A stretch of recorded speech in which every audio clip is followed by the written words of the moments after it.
In this video, I'm sharing a checklist of things to do approximately 1 week before traveling to Japan as a tourist. Our family is headed back soon and I'm excited. We visit Japan so often that most of these prep steps have become second nature. If you're planning for your first trip to Japan or even a return trip, I hope that this checklist serves as a helpful reminder. 1. Prepare your wallet. Take a moment to think about how you will pay for purchases while in Japan. Personally, we pay for most transactions in Japan by credit card. I have a physical credit card that's on the Visa network, which works most of the time for in-person purchases in Japan.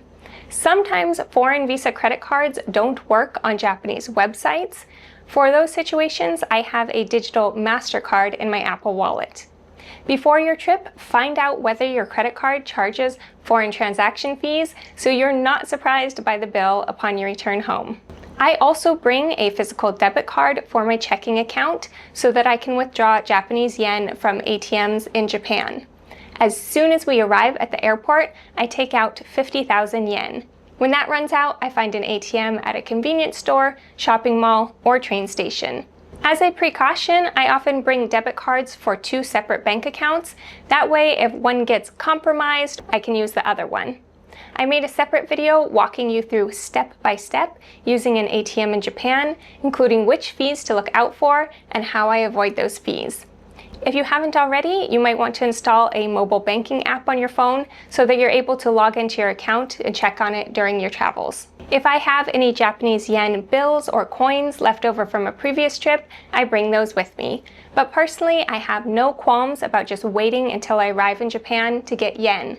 If it's your first trip to Japan and you'd feel better having some yen on hand when you arrive, you can order it from your bank before you leave.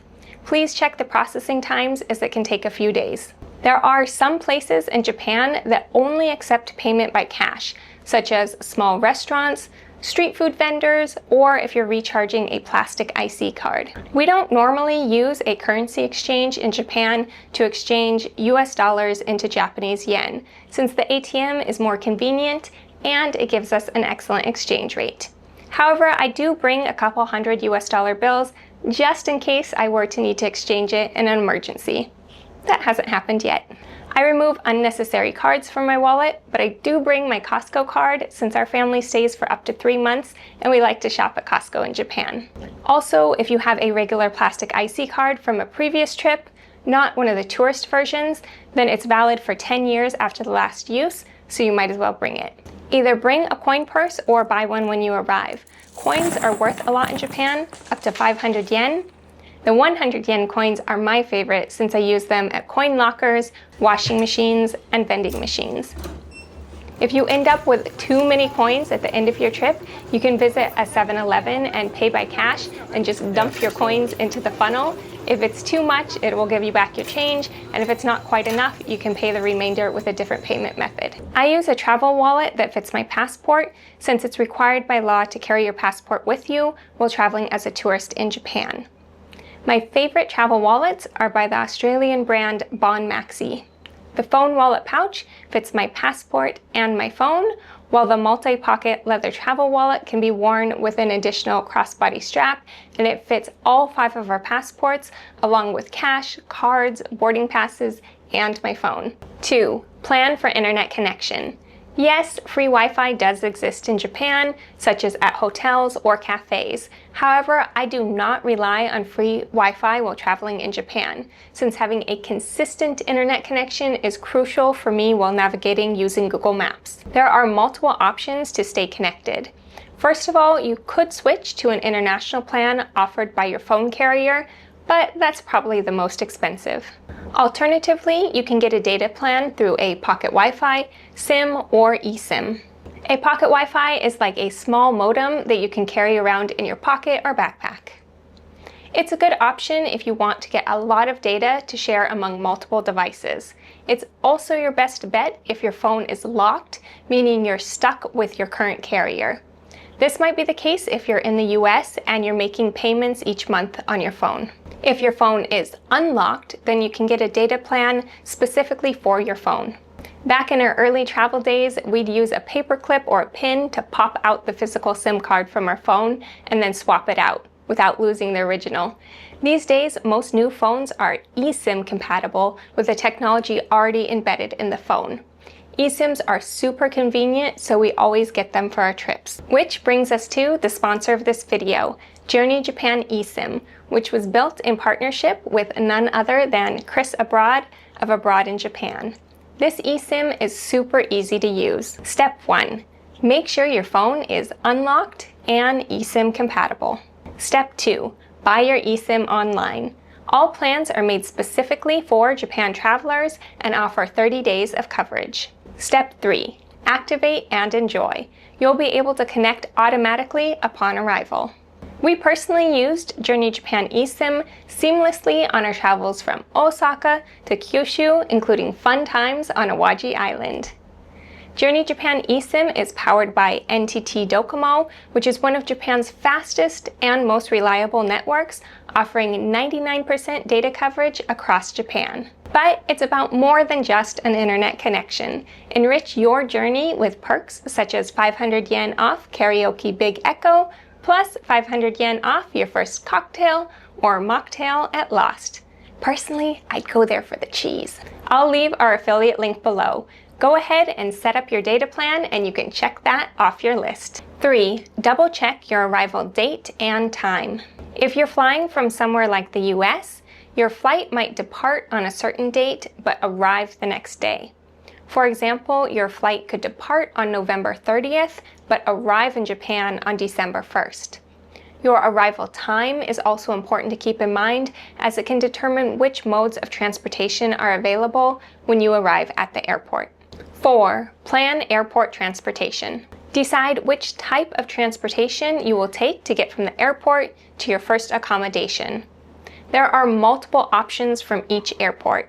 For instance, the airport limousine bus might stop right at your hotel, and it has a compartment underneath to store your suitcase. There are also various trains. For all the details, you can watch our separate videos on the best ways to get from Narita Airport into Tokyo and how to get from Haneda Airport to central Tokyo. While tickets for airport buses and limited express trains can be purchased in advance, it's hard to know exactly how long it will take to get through immigration and customs. Sometimes it's a quick 45 minutes from landing, while other times it can take 2 hours, such as during cherry blossom season. Because of this, it's often easier to wait and purchase your tickets once you arrive at the airport. The one instance when you might want to buy your tickets in advance is if you're trying to catch the very last bus or train of the evening. An option that our family has been using on our recent trips is to hire a private airport transfer. We do reserve this ahead of time before we fly to Japan. A driver picks us up from the airport in a comfortable van that fits our family of 5, plus our suitcases, and takes us directly to our accommodation. It's easy and stress-free. We don't have to worry about navigating crowded train stations with our luggage in tow. I'll link to some options for private airport transfer. 5. Complete Visit Japan Web. You can use Visit Japan Web to submit your information for clearing immigration and customs. This is currently optional, and it serves as an alternative to filling out the paper arrival card and customs declaration. Personally, I can't stand filling out the paper forms in the airplane as it gives me motion sickness. We normally complete Visit Japan Web a few days before our flight, but you can do it as soon as you have your passport number, your flight information, and the address of your first accommodation in Japan. My husband George recently made a video walking you through Visit Japan Web step by step and showing the mistake that many people make. Once you've completed the process and generated a QR code for each family member, be sure to take a screenshot of each of the QR codes. This way you don't have to worry about logging into your Visit Japan Web account at immigration. 6. Make an airport checklist. List all the things that you need to pick up or do while you're at the airport. You might be really tired after a long flight, and it's easy to forget something. For instance, once we arrive and clear immigration and customs and pick up our suitcases, I stop by an ATM to withdraw 50,000 yen.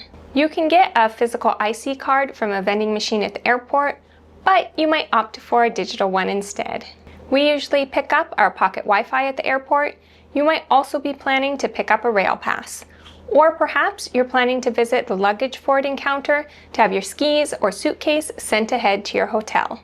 Just keep in mind that if your flight arrives super early or late at night, then many of the service counters at the airport could be closed. In that case, it might be better to have a pocket Wi-Fi sent to your hotel or pick up your rail pass at a major train station. 7. Travel medical insurance. Currently, travel medical insurance is optional when visiting Japan, but there are plans to make it mandatory in 2026. First, find out whether your regular health insurance covers you while traveling abroad. If it doesn't, then it is wise to purchase travel medical insurance. As digital nomads, we've been using Safety Wing Nomad Insurance for years. You can choose specific travel dates to get a quote. The Essential Plan is just for emergency situations. It's not comprehensive health insurance, and it doesn't cover routine visits or pre-existing conditions. It does cover unexpected medical treatment and hospital stays, evacuation to a better hospital, and some travel-related coverage, such as lost checked luggage, trip interruption, and travel delay. I'll leave my affiliate link below, and you can read all the details. Please note that it's only available for people aged up to 69 years old. It's easy to sign up and submit a claim online. It works on a reimbursement basis, so for most instances, you would pay the hospital directly and then submit a claim to get reimbursed. We've submitted a few claims over the years, including one for an emergency room visit with IV liquids, and we were also able to use the political evacuation coverage, which covered the cost of our plane tickets to return home during COVID. The main drawback is that it can take months to actually get your money back. You might want to watch our full video on emergency preparedness for travelers in Japan. 8. Install or update travel apps. If it's your first trip to Japan, prepare your phone by installing some helpful travel apps. If it's a return trip, be sure to download any updates so the apps are ready to use when you arrive. I use the Klook app whenever possible to purchase tickets for theme parks and attractions. That way, it keeps my bookings organized together in one place. You may want to install NHK World Japan in order to get emergency alerts. Once you've installed the app, click on the settings icon in the upper left-hand corner. You can choose your language, then earthquake 5 lower and above, toggle on tsunami and Japan weather. I also have transportation apps such as Go for hailing taxis and SmartEX for buying Shinkansen tickets. Other helpful apps include Google Translate, Google Maps, and a currency converter. I use the Line app to send messages instead of SMS text messages. Line is commonly used in Japan, and it can be helpful for scheduling appointments, such as for a hair salon or for keeping in touch with your friends. If you have an iPhone or an Apple Watch, I highly recommend installing a digital IC card to use to pay for local trains, subways, and buses in Japan. That way you don't need a plastic card. On an iPhone, you can install an IC card directly through Apple Wallet. Click the plus sign, then Transit Card, scroll down to Japan.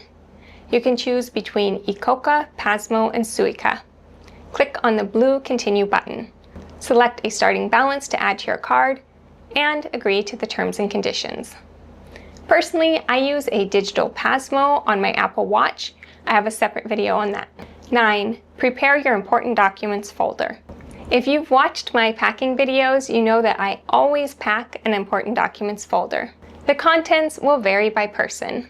Some possible items to include are an international driving permit if you plan to drive in Japan. This includes renting a car, doing street go-kart, or even driving a 2-person buggy at Junglia theme park. If you're from the USA, you can get an international driving permit at AAA. And of course, bring your actual driver's license with you to Japan. Flight confirmation showing your return flight home or an onward flight to another country. Hotel confirmations if you want to print them out. Any visa paperwork if you need a visa for your visit. As Americans, we're able to visit without a visa as tourists for up to 90 days. My passport is my most important document, but I keep that with me in a small crossbody purse. We also keep digital copies of passports, driver's license, etc. in the cloud. This is helpful in case we were to lose one. It's also a good idea to leave a copy of your passport with your trusted emergency contact back home. 10. Check the weather and pack. Unless you're like me and you already packed 3 months in advance. I've made multiple Japan packing list videos, including for fall, winter, and summer, as well as an ultimate Japan packing list that includes all the seasons with clothing and travel essentials. It's always a good idea to check the weather in the week leading up to your trip, as the weather in recent years has really strayed from what it was in the past. One item that I want to mention to definitely pack or buy when you arrive in Japan is a power bank portable charger for recharging your phone on the go. I rely on my phone a ton while traveling in Japan for navigating, translating, taking photos, and more. So with long days out, it's easy for the battery to drain. As long as I've got my wallet, phone with charger and an internet connection, and my passport, I'm good to go. I could buy whatever else I need in Japan. Next, you might want to watch my video on how to wash laundry while traveling in Japan. Knowing that you can easily wash your clothes will help you to pack light for your adventure. Let us know in the comments, when do you leave for Japan? Have a wonderful time!